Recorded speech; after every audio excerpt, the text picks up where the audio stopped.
Hello, and welcome to the Delusional Boyfriend Book Club, where if evaporating anybody who stands between you and your lover is wrong, I don't want to be right. My name is Courtney, and I'll be your host. And if you love talking about spicy BL, if you love manhwa, manga, anime, romance novels, live actions, if that is right up your alley, go ahead, rate, review, and subscribe now so you never miss an episode. This book club is going to be for you. Today, we're talking about October's BL Manhwa of the month, The Black Mirror. You can find this on TappyTune, and it's written by Manhwa and Sujun. I hope I'm saying that right. This is our pick for October because it's a spooky read. Our tropes are going to be supernatural, gory, angst, trauma, revenge, second chance romance, toxic, manipulation, amnesia. We have Folie à Deux, or the madness of two, happening, which is one of my favorite manifestations of the supernatural in real life, and I really loved it as a trope in this story. We also have a childhood romance, a revenge story. This is definitely a thriller. So the tropes here, quite exciting. And if you're just joining us for this episode, I think this is one everybody can enjoy as long as they refer to the trigger warnings. So like I said, this is very violent. It's very gory. There's a revenge plot going on. There's manipulation and toxic behavior, some coercive behavior. There's amnesia. So the idea of reality is being toyed with. So if you mind all of those trigger warnings, I think you can come into our Halloween manhwa kind of in the right mindset and really enjoy this. So if that sounds right up your alley, I'm going to get into full spoilers now. So if you haven't read, go ahead, pause this, read it on TappyTune, and come back. So we meet our main characters in this story, and their names are Taejun and Yeonwoo. So Taejun is our main character, and he is kind of walking around town. He's enrolled in police academy, and he is kind of out from school, and he has this weird hallucination and kind of draw to this building. So he walks over to this house, and he sees a man standing up in the window. The man sees him and yells out, "June, wait." And so he runs downstairs, and he's like, "Oh my God, I can't believe you're here." And June is just like, "Who are you?" He's like, "We know each other." And he's like, "Don't you remember me from our childhood? I've been looking for you. I just moved back to Korea. I've been in the States. Do you not remember anything about our childhood?" And he's like, "No, I don't remember anything about my childhood at all. I completely forgot my childhood. I have amnesia. I literally don't know what happened to me before a certain age. I don't recall a single detail. I've been raised by my guardian, who is also my taekwondo coach. And I just can't remember any of the details of how I got to him or why I'm there or what happened before. I just know that I was an orphan and nobody wanted me. So he took me in, and I've kind of lived my life to make him happy. So I just live with him now." And he's like, "You really don't remember our childhood." And he's so hurt by this, and he gets really cold, and he's like, "Never mind, you're not the person I thought you were. Came here looking for you, but if you don't remember who you were, then I don't know who this new you is, and I have no interest in getting to know you." And Jun is so upset. He feels something that he doesn't quite understand. He's like, "I have a desire and a need and an instinct to stay with this guy. So I'm going to do whatever I can to get him to forgive me. It's not my fault I don't remember who he is, but I wonder if I just ask him for a favor, if he would help me, and I can stay near him and figure out why I feel this connection to him." So he says to Yeonwoo, "I was actually here looking for an apartment. I need a room to rent. I want to move out of my guardian's house, and I would like to rent a room here. Do you have a place I could stay?" And Yeonwoo is kind of like, "Sure, I guess you can stay with me." He's like, "Try to recover your memories. You can stay here. That's fine." And we start to see that Yeonwoo, coincidentally happened to be in this alley in this house and managed to manipulate the situation. So now the person he was looking for is asking to live with him.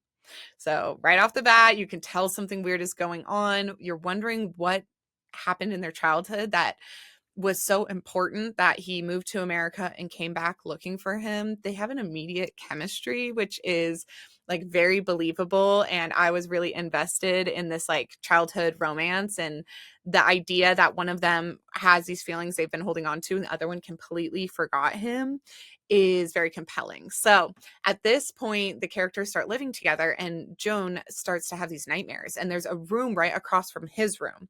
And he swears every night he's falling asleep and he's locking his door and he's shutting the door. And every morning he's waking up, the door's open, and this door parallel, or the door across from him, is shut, but he can hear these tapping sounds and he knows that he's hallucinating. We get these moments with John, who's our main character who has amnesia, and we get these moments where he is hallucinating in mirrors, and there's all these mirrors in this house, and he keeps telling himself not to look at the mirrors. Just don't look at the mirror and you'll be fine. It's just another hallucination. And we get the feeling that he's very used to these hallucinations and that he kind of denies them and doesn't look in the mirrors and just moves on as if they're an intrusive thought and not like a real threat. So he starts having these nightmares with this tapping sound and these hallucinations from the mirror. And the nightmares involve him being touched and groped and enjoying himself because these disembodied hands, like think the Addams family, you know, how the hand like crawls along like this. That's what these hands look like. And like 20 of them are attacking him and touching him and groping him in these nightmares, and he's enjoying it. And they're like putting their fingers down his mouth and there's blood everywhere, and he is totally getting off on this. And so he is also terrified, and he starts to want to sleep in the other guy's room, and he tells Yanwo like, I'm really scared, can I sleep in here? And he's like, are you sure what you're feeling is fear? Are you sure that you're not thrilled? And oh, this, I was so happy this is a Halloween pick, because that idea of like the thrill and the sexiness going hand in hand, like when you're looking at these theme parks across the country who do scary nights where basically the characters dress up as monsters, but they're also kind of like flirting with the girls who show up. Like that feeling of being scared, being thrilled, like being a monster lover, all of that is in this story, and it's really enticing, and it got my heart rate up, and I was worried about these characters. Like there's something fishy going on. These dark hands and the dark nightmares, they all got me in this like dark mood. So I loved reading this in October. It just felt like the vibe as the leaves are changing and the nights and the mornings are getting longer and there's all this darkness. I just loved this mystery. So we learned that the guy who he moved in with, he is an author. He's a pretty famous author, but he has been like keeping a low profile. So people know more about his book than they know about him. But basically, he wrote a story called Evaporation. And at one point, he like even signs a copy of his book for the other character, Jun. And he's like, this book is actually inspired by you. And he's like, what do you mean it was inspired by me? And he's like, well, I thought about you when I was writing it, and I hoped it would get your attention. And he's like, you thought about me while you were writing it? And he reads the book, and it's a horror book, and it's a smut book. And this guy is writing about a character who's obviously himself, and he is like very into him. So this sexual chemistry begins to grow, and he's like, oh, so you like thought about me when you were writing all these dirty stuff? And he's like, yeah, I sure did, and I was hoping that you would see the book and you would remember me and you'd come looking for me too, but I had to come looking for you. So as you know, he's making that realization, he reads the book, and it's about this horrifying phenomena where people are going missing across the country and in other countries around the world as well. And basically, they're just leaving a huge puddle of blood behind. There's no body, there's no evidence, there's no clues, there's no reason, there's no rhyme, and that's what an evaporation is. So in this book, he basically coins this term, and people start connecting all these real life crimes to, you know, the exact same phenomena. So we've got these huge piles of blood left behind and no body. So people, of course, look at the author who wrote this book and wonder why this could like be exactly described in his book. And he's like, well, it was happening way before I wrote the book, and you can see all these crimes connected to it. So it couldn't have been me. And I was in different countries when these ones happened in these other countries. So he has these foolproof alibis, and nothing results of any of these questions of these real life crime cases that can connect him, Yanwoo, to anything. So he's moved back to Korea. People know that he wrote this book, and he's not in hiding. He's not ashamed of himself. and he seems very standoffish to everybody else in the world. I don't think I gave you guys like a good physical description, but Jun is like black hair. He's in police officer school. He's a pushover. He's really nice. He has amnesia. And then Yeonwoo is this blonde, and he is like blonde in the way like Naname is blonde. I always say that whenever there's a sexy like business like blonde character, but that's what he's giving. So he's like stern and broody and dark, and he drinks and he writes, and he has this just air of danger around him. Like you just know you shouldn't mess with him. Like something is, he's got a screw loose. So they have this like living situation going on that's very full of tension, but June is also going to military school at this time. So he invites his friends back to the house, and they're like, oh my God, isn't that the author who's writing all those stories and kind of looks like a murderer because he's like describing crimes before they happen? And he's like, no, everything's fine. Like he said, you guys could come over. And they had tried to, at another point in time, they had tried to come over kind of unannounced, his friends had, and Yeonwoo had put a cigarette out on one of their heads. And he was like, don't come in my house, whatever. So now they're invited into the house. And he's like, okay, well, your friends can come over. Just don't bother me. I have to be writing. So the friends come over and they're like, oh my God, this is so cool. We're like in this author's house. Let's start taking pictures. And he's like, don't. Jun goes out of the room to like make a phone call to his coach, his guardian. He doesn't realize that they're all taking these photos. Yeonwoo had been drinking and writing, and he was passed out drunk on his desk. So everyone's posting photos of this famous author inside his own house. And then he like wakes up because he gets a call from his manager. His manager is like, is someone in your house right now? Because there's a viral video of you sleeping with like surrounded by booze on your writing desk. Is someone there? And he's like, oh my God, all these people are there. He is like, gets mad at them, is yelling at them. Jun comes in and he's like, what did I miss? He's like, well, your friends here took photos of me. They posted them on the internet and the damage is done. And Jun gets so mad. He's like, every single one of you out of here, even the ones who are behaving well, all of you can get out of this house. And at first, when like those guys tried to come over unannounced and Yeonwoo didn't let them in, he felt really special. Like, oh, no one else is allowed in here, but I'm allowed in here. Like he really favors me. And in this moment, he feels really protective. He's like, oh, I let you guys in. He let you in, and you've taken advantage of our kindness. Like, get out. I don't even want to hang out with you guys. I just want to hang out with him, whatever. So they all leave, and he just hangs out with Yeonwoo. And I don't know at what point, I'm so sorry, guys. I should have taken a better note on this. At what point things get spicy, but it might be right here. And I will say the spicy scenes are censored, but they're like really spicy. And there's a lot of like hand tying. There's just like bondage and darkness. And sometimes there's other hands in the picture that are not just Yeonwoo's hands. And so this whole like mystery and the whatever apparitions are in the mirror and whatever those hand things are, they're like getting involved. So it's very, very steamy. So everyone's kind of kicked out of the house, and these two are starting to isolate to each other. And at the same time, memories are coming back to them. And we have, Yeonwoo remembers everything, but Jun, he's starting to have his memories come back. And he has this memory of like climbing outside the tree and trying to sneak into the house and falling through the window, broken glass, and both of them have cuts on their hands, and he just can't quite piece it all together. And he does not know what's going on, but he is starting to trust this person a lot, even though he can't recall what it is between them that holds them so close together. So at this point, they like are heating up, and there's a moment where they go on a date to a movie theater. And as they're hooking up, you see these hands come out in the movie theater. And oh, there's actually this moment. So before the movie turns on, we know that our main character is scared of the dark. And we don't know why he's scared of the dark, because he has amnesia and he can't like describe to us what in his childhood made him scared. But he is afraid of the dark. And so they sit down to this movie, and he looks at Yeonwoo and he says, I'm scared of the dark. And he goes, but I'm here, and you're not scared if I'm here, right? And he's like, actually, something inside me tells me you're right. When you're around, I'm not scared. And the movie goes dark for a second before it starts to play, right before the opening scene, it goes dark in the movie theater, and he feels someone holding his hand, and he's like, I'm fine because Yeonwoo is here holding my hand. And the lights come up and the movie is playing, and he sees Yeonwoo drinking his soda with the hand he thought he was holding. And that's when he realizes like, oh my God, maybe that wasn't his hand, but he doesn't ask too many questions. And this is an ongoing theme with this character, is that he sees this room that is locked. I don't even think it's locked. The door's always closed. So he won't open the door.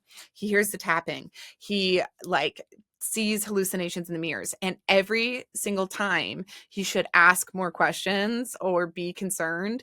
Instead, he kind of just like turns a blind eye and lets the mystery continue. So in this moment, we're in the movie theater and he like notices that someone's holding his hand, but it couldn't be Yanwoo. And he doesn't ask any more questions. He just kind of moves on and doesn't think too hard about it. And part of you is wondering, like, does he know what's going on around him? And part of his amnesia is like blocking that out. But inside, he's not afraid. Inside, he actually knows, he has an idea of like what all of these phenomena have to do with. So they begin watching the movie and he sees this like hand move up a guy's shoulder. And he's like, what's that? And as he starts to question it, Yanwoo makes a move on him and they start hooking up in the movie theater. And so as they're hooking up, you're seeing this hand in the theater kind of, for lack of a better word, dispose of the moviegoer. So the moviegoer is gone by the end of the movie and our characters have just hooked up and they're like on their way back home, and they see as the movie is ending that everyone's freaking out. There's like a huge puddle of blood, but nobody could figure out who died. There's no body. They can't figure out who reserved the movie ticket. But right where that hand was that Jun saw, there is an evaporated missing person. And so nobody can figure it out, but it makes like the local news. Everybody is up in arms. They're like really nervous. They don't know what's going on. And Jun's guardian, his Taekwondo coach, who has raised him since he was young, he calls him the next day and he's like, hey, did you hear what happened at the movie theater? And he's like, yeah, I was at that movie, but I didn't see anything and I don't know what happened. It was very strange. There's no body. I don't even know if somebody's really missing or if somebody just got hurt. No one can figure out what's going on. And the coach is like, open your eyes. Who are you there with? He's like, that guy is very suspicious and you should watch out for him. And he's like, I'm not suspicious of him. Apparently we knew each other when we were younger. And like, I think he's a good guy. We're friends.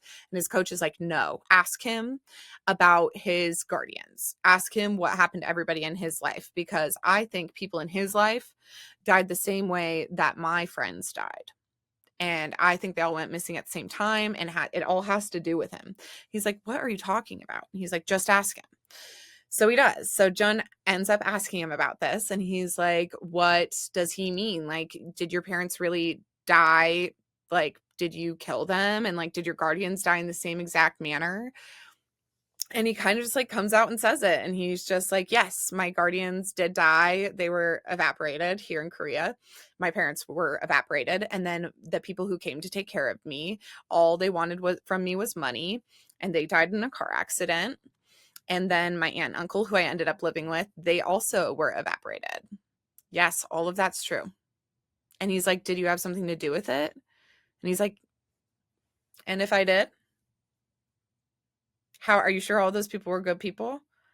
Are you sure that like they didn't deserve it?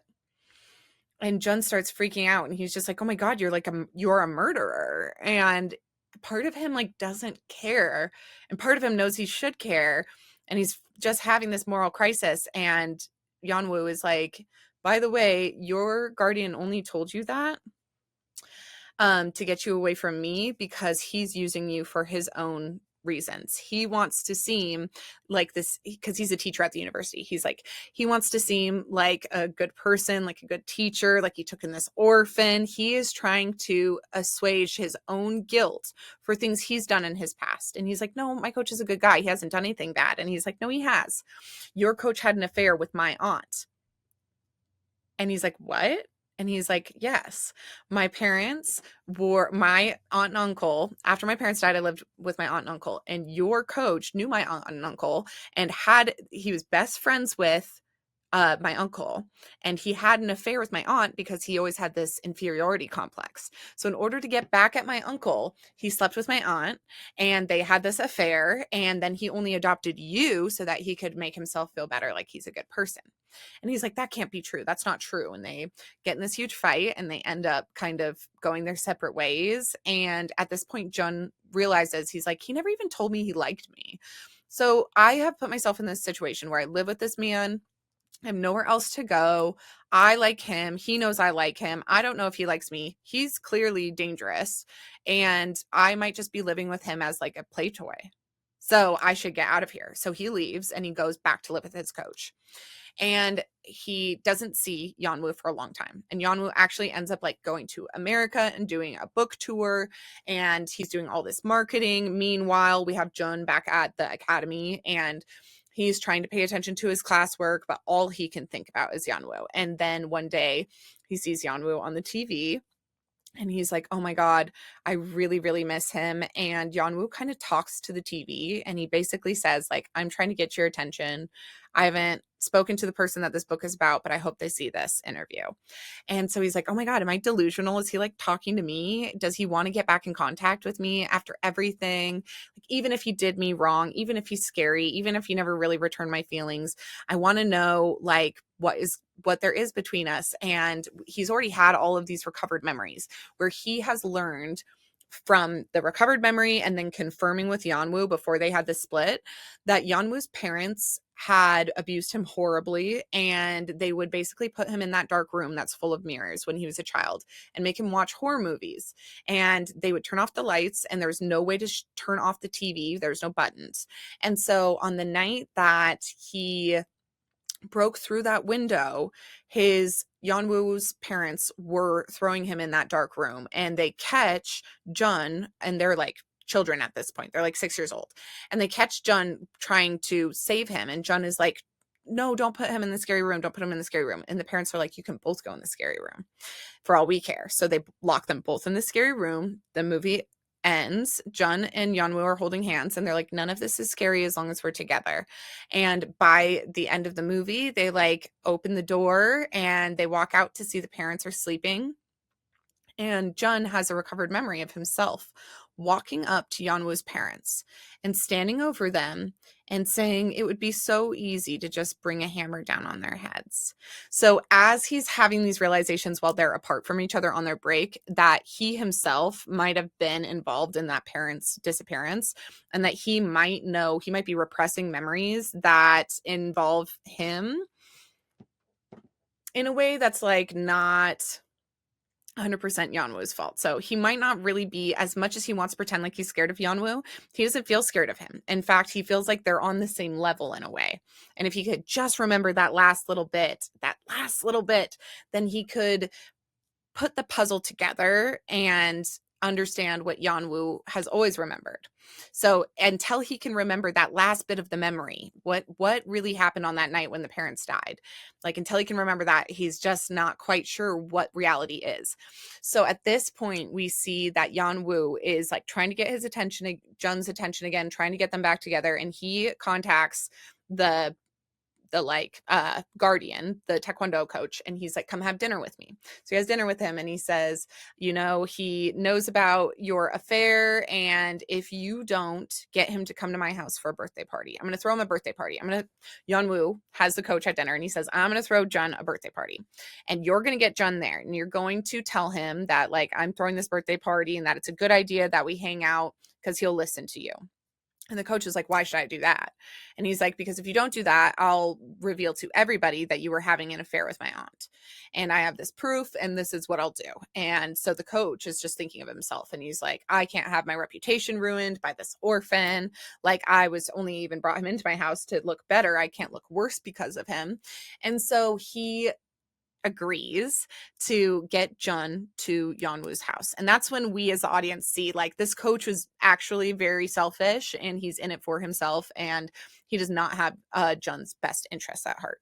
So he goes home and he gets drunk, and he's pissed off that he's being manipulated by Yanwu. So he drinks a bunch, and Jun is living with him, and Jun goes to help him. Like, he's like, hey, take your clothes off, brush your teeth before you go to bed. And the coach is drunk, and he like drunkenly says to him, he's like, you're just an orphan. You're an orphan with no parents, and you brought shame on me, and nobody should love you. And he's saying all these horrible things. And he's like, I only, fucked your aunt because whatever. And so he's admitting to all of this, like, depravity in his drunken stupor. And Jun is just listening. And he's like, what do you mean? Like, what what does all of this mean? And did you really sleep with his aunt? And he's like confessing this in his sleep. And I think it's either right before this or right after this, he like approaches the coach about I think it's right after this. So he like wakes up from being drunk and he's like, did you mean what you said last night about having an affair with Yeonwoo's aunt? And he slaps him in the face and he's like, just like overall this whole situation, we're just learning that the coach is not trustworthy. He's very selfish. Everything he's done is towards his own agenda. So now Yeonwoo's been slapped in the face by him. He's had him admit to this affair and he's like, okay, I actually maybe don't have any loyalties to this man anymore. I live with him at the moment, but I'm not sure that he's the good person I thought he was, and I want to go see Yeonwoo for this birthday party so that I can confirm what I know and get to the bottom of who's actually on my side, who actually fucking cares about me, and who's just lying to me. So at this point, he's like going to the birthday party. He knows that his coach, who he's like, my coach knows this guy's a murderer and he's supposed to have my best interest at heart, and he's telling me to go to his house. Like, that's how badly he doesn't want to have his reputation ruined, that he would risk me going back to that monster's house. Okay, then we'll all go to the birthday party. So the coach goes, all of these other friends of his are there, and he hasn't been able to talk to his boyfriend who he's in a fight with. And he's just like, and they weren't even boyfriends, they were in this situationship. So he's at this birthday party, he sees Yeonwoo, who looks amazing, and he's got his hair pushed back and he's invited all of these people there, and he's looking around and he's like, my coach is here, a bunch of my classmates are here, but they're not my friends. These are the classmates that like he had put a cigarette out on his forehead. These are classmates who stole it. They're boys, really cocky boys in class who stole a scholarship from his best friend who's a girl. There are people who started rumors about his best friend who's a girl. There are people who started rumors about him, and he's like, I wonder why he just like invited all these people I don't like here to my birthday party. And so they kind of start to talk, and the coach is like hallucinating these tapping, and he's like hearing these voices, and he's getting drunk. And, you know, Jun is like trying to get a moment with Yeonwoo, but Yeonwoo is kind of entertaining everybody else, and Jun is kind of facilitating the party. He's like being a good host, so he's cleaning up. Meanwhile, these other characters who are told, like, you can take as many photos as you want in the house, I don't care, do whatever you want. That one character from the beginning of the story who took the video of him while he was passed out on his desk, he's like going around the house taking full advantage of this. And he's like, oh, I'm going to take a video of everything then. And so he goes to the house where the dark room is, and he hears tippity tapping, and he opens the door and he disappears. And one by one, these characters begin to disappear. So everyone in the party starts disappearing one by one, and Yeonwoo and Jun are like starting to like get some moments alone, and they're having this like spiciness. So they go upstairs and they're like getting freaky against the door, and we see these like fingers slipping through the door. We see bloody handprints everywhere, and I absolutely fucking love this scene. It was gory, it was gruesome, it is so dark, it's so sexy, it's so twisted. And Jun is realizing like he knows, some part of him knows people are going missing around him, and all of this is Yeonwoo's fault, and he does not care. He's not scared of Yeonwoo, and every time he wants to care, he kind of finds himself not caring. And oftentimes we see his reflection kind of turning the wrong way in the mirror and smiling this devilish grin. And and we realize that like he may have remembered everything, and he might know exactly what this supernatural phenomena is happening, but he doesn't want to open the door to the dark room, because not opening it increases the sexiness, it increases the thrill. And that's what I love about a dark romance, is that like additional pressure and additional tension and additional overarching feeling of like mystery, and like you're gonna get caught, and like you're doing something bad or doing something evil. So that's what's going on in this. And he's like, do you want to open the door? And he's like, yes. And so they open the door, and they are inside, and they start fucking each other inside. And oh my God, what happens next? The coach comes up, sees them, and the hands, basically all of these like disembodied hands that are getting in on the action while they're fucking each other in this room. As we, the audience, look around at all the mirrors are reflecting everybody who's gone missing in the house, everybody who's died from evaporation. Their reflection is peering back out through the mirrors at the men as they have sex. And then the coach comes up to see where everyone's gone, and he sees the two of them having sex, and he goes to like run away, and all of the hands get him and rip him apart. And so everybody who's been at the party is being like evaporated or disembodied. They're literally becoming just piles of blood on the ground and then being sucked into the mirrors, and these men are just getting it on while it happens. And they like, I believe they like, you know, just kind of finish their night, and the story ends with them just like realizing that they don't need anybody else around them. Anyone else is just an obstacle in the way. The two friends that Jun really loved couldn't come to the birthday party because they were working. So like everybody who's good to these characters is surviving, and everybody's who is bad to them has been eliminated or evaporated, and our like revenge plot has fully come together. And we learn through this like series of flashbacks and Jun kind of recovering his memories that he forced himself to forget everything after Yeonwoo's parents died when they were little, because what happened was they were locked in that room together. They get out of the room. They go to the parents. They like looked at the mirrors. This is what happened. So they're locked in the room together. This is like the full mystery. When they were locked in the dark room, the mirrors were looking at them and they were looking back at the mirrors. And the mirrors basically said, "We are your like menace. We are everything dark and chaotic about you. And if you choose to accept us and you choose to accept this part of your nature, then you can have any wish you want." And the boys hold each other's hands and they decide that together they can basically deny their humanity and accept their menace or their chaos. And so they accept the part of them that is evil and let that part come out, and in a way give life to this supernatural force that apparently is in all of us if we give it the opportunity to escape or thrive. And because these boys in their youth were so abused by everybody around them and were so lonely, they had no reason to hold on to their humanity. Of course, if it meant getting anything they wanted, they would give into this like this devil in the mirror that's telling them, you know, if you allow the darkness through you, if you allow us your menace, if you allow this evil to come into the world via you, then we will do anything you ask. So they both shed their humanity and agree to this, and they ask to never be parted, to have anybody who gets between them disappear. So nobody in the world matters but them. And that's when the parents are evaporated and die, and they fully accept that they're the ones who did it. And then when the police officers come and separate them, Yeonwoo, whose parents have just been murdered, he doesn't forget a single thing. He knows that they have this blood bond and that between the two of them, they can make anything happen in the world.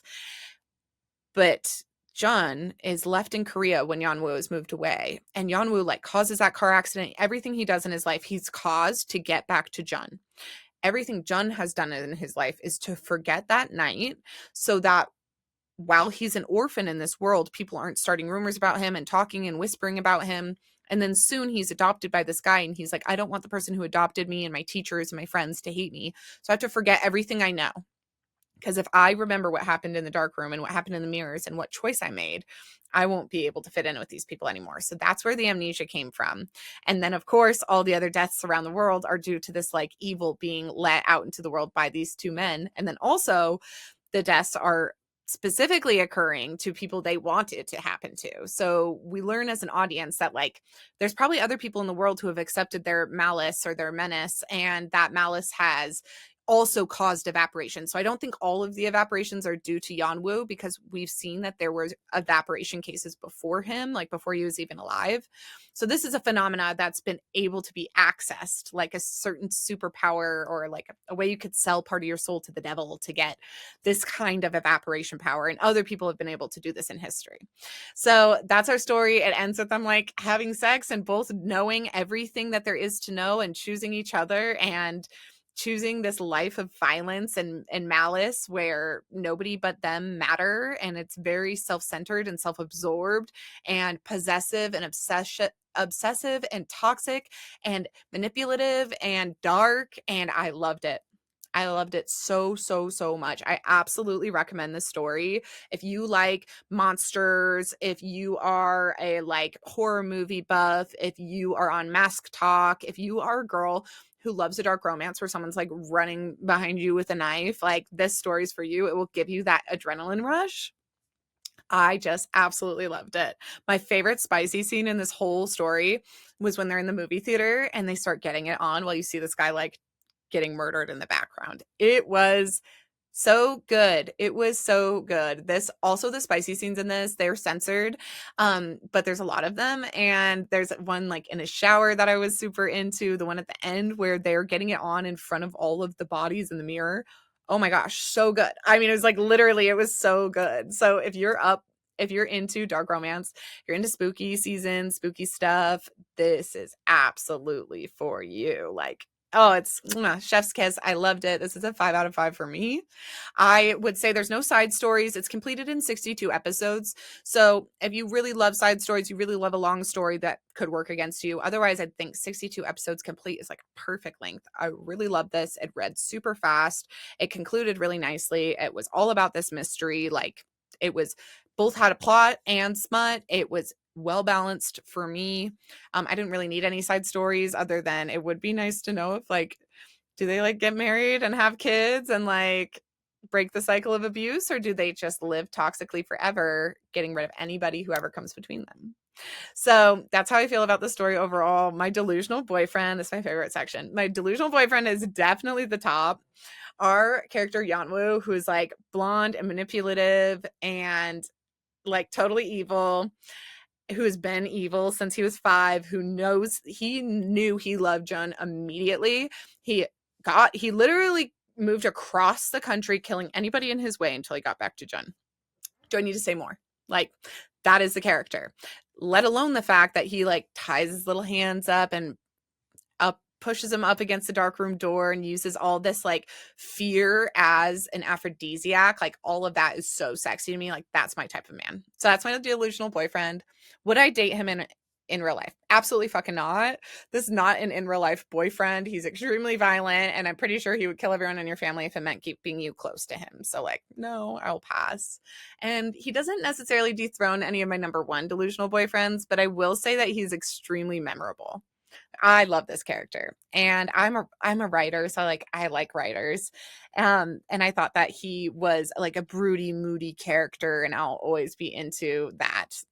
That's always going to be my thing. So he's not my number 1 delusional boyfriend of all time, but he's definitely my type, and I'm definitely into him. So that basically covers it for the Black Mirror. I'm so grateful that you guys decided to join. This year, it was my first year podcasting, and I have learned a ton. And I also learned that next year, I think I want to do a weekly release where I release new episodes on every single Thursday. So that's my idea. And I do apologize that the manhwa of the months for like this month and the last month and maybe the month before that, the manhwa specifically was late. And I think they're the only ones that have ever been late, but I'm sorry that they were late. I've just been reorganizing not just my office, but kind of how I want to do the podcast next year, and also coming up with a theme and a poll for next year. So I swear next year I will be more on time with these. And thank you so much for bearing with me. If you are somebody who like waits to hear these as soon as they drop and you're mad when I drop them late, tell me, because that will encourage me to never ever be late. A couple of you definitely have your automatic downloads on, because whenever I release an episode, I can see immediately there's downloads like within kind of seconds. So if you do have the possibility to put on automatic downloads, that helps show me that you guys are out there, that you're listening, that you care, that this is put out at all or put out on time. So that's really helpful to the podcast. And then if you care about next year's theme, it's fandom favorites. And if you want to vote on what BLs, what manhwas, what mangas, what romance animes, straight, queer, otherwise, what BL live actions or straight K dramas, or whatever you want to see for next year, whatever you're interested in having on book club, I want to hear from you. go to our poll. It's on the website. I'm also going to put the polls up on socials on Instagram and TikTok. So make sure you follow our socials as well. But tell me who your delusional boyfriends are. Who are your favorites? What fandoms do you think are so berserk? We have to cover them and cover those stories because they're so popular and so infamous. Tell me what those titles are and which ones you most want to see. And then also at the end of that survey, there is a question asking who your 2025 delusional boyfriend of the year is. And that can be your personal favorite or somebody you think deserves it for making waves in the community or in the scene. So, for example, my delusional boyfriends for novels this year definitely would have to be Vincent and War and Liam from Elle Thorpe's books. But my overall delusional boyfriends, even though I'm getting a banana fish tattoo next week and I'm obsessed with Yuri on Ice and I have all these top delusional boyfriends, for 2025, I would say that Little A from Mr. A's Farm and Guwon from The Hounds of Sisyphus are absolutely standout original characters that took over the scene, made huge waves, and went absolutely viral for good reason. So those are going to be my votes for 2025's delusional boyfriend of the year. It's kind of like sexiest man of the year, like in Dakaichi. So if you want to vote on yours, go to the poll, go to the website, and make sure you vote there. I will remind you guys again, I think I'm going to shut off voting right in time for Thanksgiving. And then over Thanksgiving, I'm going to announce our titles for next year's book club and who our 2025 delusional BF of the year was. So if all of that sounds interesting to you, please do participate. It makes me so happy to know that you guys are out there listening and that you're partaking in book club and that there's like give and take between all of us. And I just can't wait to see what boyfriends you guys want to see on the calendar, who you think was the best of this year. And thanks again for being here. Until next time, remember, sometimes the delusion is the solution. Bye.